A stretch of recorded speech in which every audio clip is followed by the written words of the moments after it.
Gente, se preparem para a jornada de hoje. Nós vamos mergulhar numa das histórias mais intensas, dramáticas e comoventes de todo o texto bíblico. Pensa num verdadeiro suspense sobre sobrevivência, desespero e, acima de tudo, fé. Imagina a cena: o entardecer caindo, estradas rochosas e Davi correndo completamente sozinho. A túnica dele está suja, ele segura uma espada e o olhar carrega um cansaço absurdo. Nós vamos acompanhar Davi no seu momento mais baixo, fugindo pela própria vida. Vamos juntos desvendar cada detalhe dessa fuga alucinante que transformou um jovem pastor perseguido no maior rei de Israel. Para começar, vale a pena a gente aquecer o coração com um pensamento que vai guiar tudo o que vamos ver aqui. Quando o mundo exterior desmorona, o refúgio mais verdadeiro é encontrado do lado de dentro.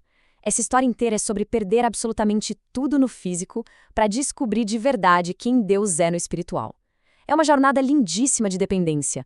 A rota de fuga desesperada de Davi passa por 3 paradas fundamentais. Primeiro, a cidade de Nob. Depois, a cidade inimiga de Gate. E, por fim, o refúgio na caverna de Adulão. É uma descida geográfica e emocional, passo a passo.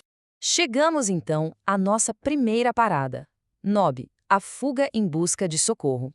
Davi chega exausto e faminto. Ao longe dá para ver a cidade de Nob, com as tendas do tabernáculo se destacando entre as casas de pedra. Ele precisa de ajuda para ontem. É fascinante o que acontece lá. O sumo sacerdote, Aimeleque, sai tremendo do tabernáculo, vestindo seu manto e éfode sagrado, super assustado ao ver o genro do rei ali, sozinho. Eles conversam em voz baixa na entrada, com a tensão estampada no rosto. Davi pede pão e Aimeleque faz uma escolha incrível. Ele olha para a necessidade daquele homem e decide quebrar o protocolo cerimonial. Ele escolhe a misericórdia acima da regra religiosa. Olha, isso é tão profundo que o próprio Jesus Cristo cita essa exata história séculos depois, lá em Mateus 12, para ensinar que a misericórdia está acima da religiosidade cega. E tem um detalhe sensacional aqui. Lá no interior do tabernáculo, com aquela luz dourada vindo de cima, estava uma mesa de ouro, com 12 pães redondos empilhados. Em hebraico, são os Leshin Apanim, o pão da presença ou pão da face, representando as 12 tribos. Aimeleque entrega os pães sagrados num gesto solene. Mas ele faz mais. Atrás do éfode, ele desembrulha um pano e entrega a Davi simplesmente a espada de Golias. Ela estava guardada ali como um troféu de Deus. Pensa na ironia. Davi recupera a arma da sua maior vitória no momento da sua maior fraqueza. Só que, no meio disso tudo, Davi comete um erro gravíssimo. Tomado pelo medo, ele conta a clássica mentira de desespero, dizendo que está numa missão secreta do rei. E o pior é que, escondido num canto escuro do tabernáculo, com os olhos brilhando nas sombras, está Doeg, o Edomita. Ele era descendente de Esaú, um inimigo histórico, e o chefe dos pastores de Saul. Ele só fica ali, observando. Davi sai caminhando rumo ao horizonte, carregando pão e espada. Mas essa meia-verdade contada por medo vai custar muitas vidas inocentes logo logo.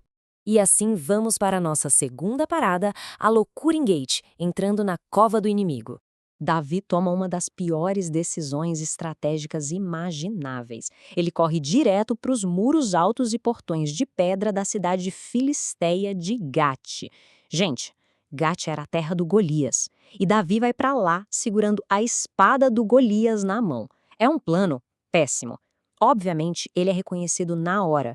Davi é levado diante do rei filisteu, Aquis. Os servos em volta ficam apontando para ele com desconfiança, lembrando das músicas sobre as vitórias de Davi.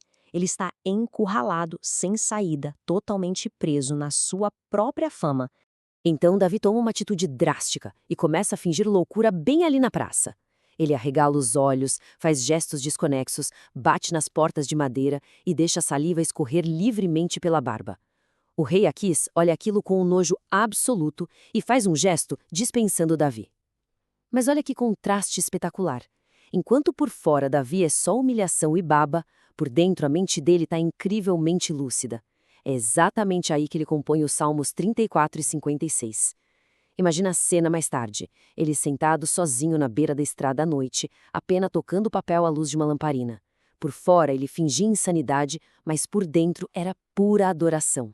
Isso deixa uma lição fantástica pra gente. Quando o caos toma conta e a gente precisa lidar com situações humilhantes ou difíceis lá fora, o nosso melhor refúgio é correr para Deus do lado de dentro. A verdadeira estabilidade nunca vem das circunstâncias, mas da nossa conexão íntima com Ele.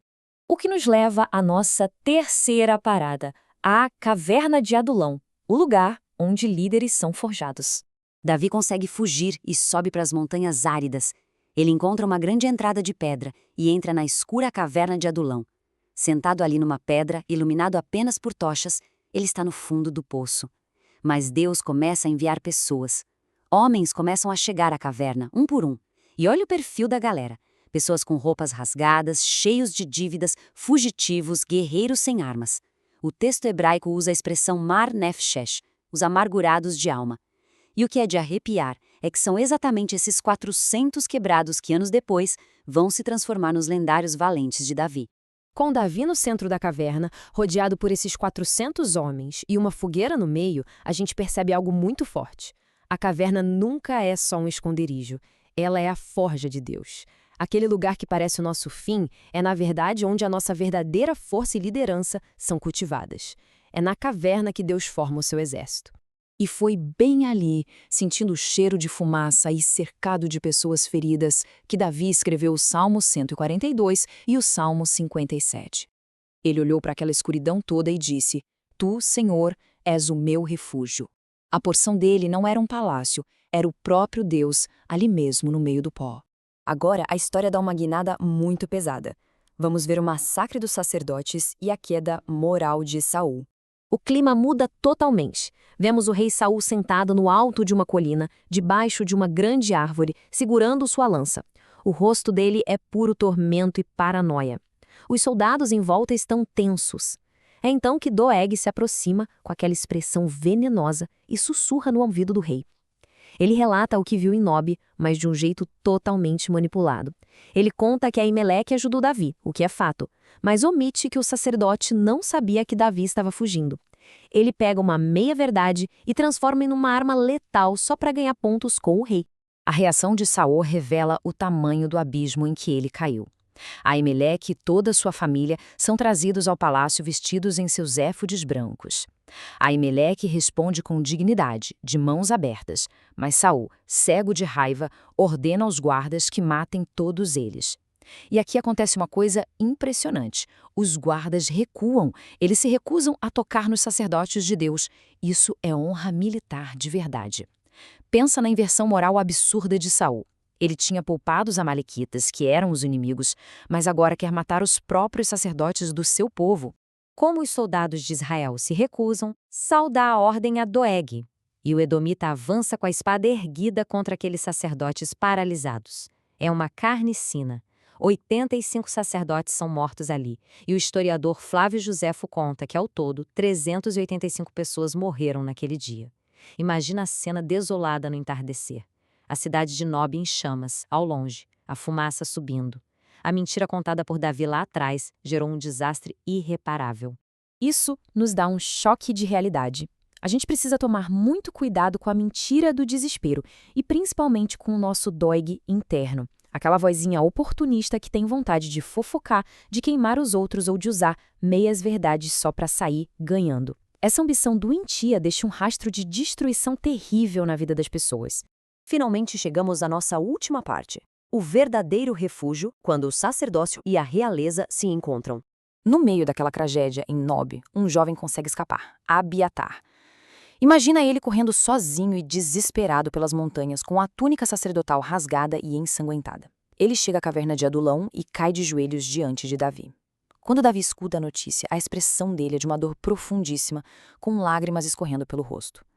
Mas ele não foge da culpa. Ele abraça Abiatar e diz: "A culpa é minha. Eu vi Doeg lá e sabia que isso ia acontecer." Um verdadeiro líder chama a responsabilidade para si e não terceiriza a culpa. Uma pausa rápida para a gente pensar. Tem algum Ameleque na sua vida? Aquela pessoa que te ajudou em silêncio no momento de desespero e talvez até tenha pago caro por isso? A gente nunca pode deixar de ser grato e honrar essas pessoas que arriscam tanto por nós. E só a título de curiosidade, a justiça divina não dorme. Logo depois desse massacre, Davi escreve o Salmo 52 todinho sobre a maldade de Doeg. Ele deixa claro ali que, não importa a crueldade do momento, no fim das contas, a bondade de Deus sempre prevalece. O nosso mergulho termina com uma cena bem contemplativa. O amanhecer surgindo, Davi sentado na boca da caverna, olhando o horizonte calmo enquanto seu exército dorme lá no fundo. Ele tinha perdido tudo o que conhecia, mas encontrou Deus de uma forma muito mais profunda. E a pergunta que fica para nós é essa: se as cavernas escuras da vida são justamente o lugar onde Deus molda nossa maior força, o que as nossas próprias adulões estão nos ensinando hoje? Pensa nisso com carinho. Muito obrigado por acompanhar essa jornada intensa com a gente e até a próxima.